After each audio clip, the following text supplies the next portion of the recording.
So ಅವ್ರು manager ಬಂದಿದ್ದಾರೆ. Next ಅದನ್ನ ಏನಿದೆ ಮೀಟಿಂಗ್ ಮಾಡ್ತೀವಿ ಪರ್ಸ್ನಲ್ ಆಗಿ, ಯಾರಿಗೂ ಸಮಸ್ಯೆ ಆದರೆ ನೋಡ್ಕೊಂಡು ಜವಾಬ್ದಾರಿ ನಮ್ಮದು. ಅವ್ರು ಏನಾದ್ರು ತೊಂದರೆ ಕೊಟ್ಟಿಲ್ಲ ಅಂದರೆ ನಾವೇ ಬರ್ತೀವಿ, ಡೈಲಿ ತೊಂದರೆ 100% ಕೊಡ್ತೀವಿ. ಇನ್ನೊಂದು ಅವ್ರ ಕಡೆಯಿಂದ ಏನಾದ್ರು ಸಮಸ್ಯೆ ಆದರೆ ನಾವಂತೂ ಅವ್ರಿಗೆ 100% ತೊಂದರೆ ಕೊಡ್ತೀವಿ. ನಾವು ಡೈಲಿ ಬೀಟ್ ಜಾಸ್ತಿ ಮಾಡ್ತೀವಿ. ಮತ್ತು ಯಾರು ಇರ್ತಾರೆ ಮಿನಿಮಮ್ ಒಂದು ಫ್ಲ್ಯಾಟ್ಗೆ ಮಿನಿಮಮ್ 5 ಮೆಂಬರ್ಸ್ ಅಂದರೆ 5 ಮೆಂಬರ್ಸ್ ಅಷ್ಟೇ ಇರಬೇಕು. ಅದ್ರ ಬಗ್ಗೆ ಎಲ್ಲ ಚೆಕ್ ಮಾಡ್ತೀವಿ. ಮತ್ತು ಅವ್ರ ಬಗ್ಗೆ ಯಾವ ಥರ ಸಮಸ್ಯೆ ಇರ್ತಾರೆ, ಎಷ್ಟು ಜನ ಇದ್ರು ಒಂದು ಫ್ಲ್ಯಾಟ್ಗೆ ಎಷ್ಟು ಜನ ಇರ್ತಾರೆ, 4 ಜನ ಇರ್ತಾರೆ, ಬಟ್ ಜಾಸ್ತಿ ಇದ್ದಾರೆ ಅಲ್ವಾ? ಎಷ್ಟು ಜನ ಬರ್ತಾರೆ? ಸ್ಯಾಟರ್ಡೆ ಸಂಡೇ ಆದರೆ ಮೇಡಮ್ ನಾವೇ ಪರ್ಸ್ನಲಾಗಿ ಚೆಕ್ ಮಾಡ್ತೀವಿ 100%. ಅದರಲ್ಲಿ ಡೌಟೇ ಬೇಡ.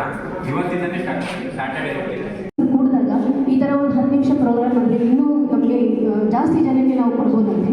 ಮತ್ತು ಇಲ್ಲಿ ಕುಳಿತಿರುವಂಥ ಎಲ್ಲ ವ್ಯಕ್ತಿಗಳು ತುಂಬ ಧನ್ಯವಾದಗಳು, ನೀವು ಬಂದಿದ್ದೀರಿ. ಇದನ್ನು ಇಲ್ಲೇ ಸೀಮಿತವಾಗಿ ಇಟ್ಕೊಬೇಡಿ, ಇದನ್ನು ಹೋಗಿ ನಿಮ್ಮ ಮನೆಯವ್ರಿಗೆ, ನಿಮ್ಮ ನೇಬರ್ಸ್ಗೆ ಅವ್ರಿಗೂ ಕನ್ವೆ ಮಾಡಿ. So let them also know about it. And thank you PCR for arranging this one, and thank you so much for